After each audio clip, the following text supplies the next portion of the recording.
ఎలా ఉంది? దర్శని చూడాలి చూడాలి అని ఆశపడుతూనే చనిపోయిందమ్మా.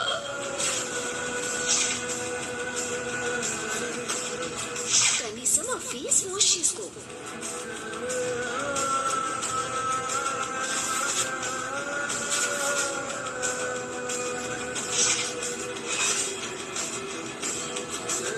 ఆయన తినే భోజనంలో నేనే అక్క మందు కలిపాను.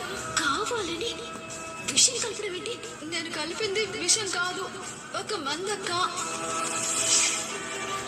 అంటే నేను ఆయన్ని పెళ్లి చేసుకోవడం అక్కకి ఇష్టం లేదన్నమాట. అందుకే మా పెళ్ళి ఆపడానికి తనే ప్రయత్నం చేసింది, ఆయన కుదరలేదు. ఇప్పుడు ఇలా ఆయన్ని దూరం చేయాలని చూస్తోంది. శరణ్య, ఇప్పటికైనా అనన్య ఏంటో, నీ జీవితాన్ని ప్రశ్నార్థకం చేసింది ఎవరో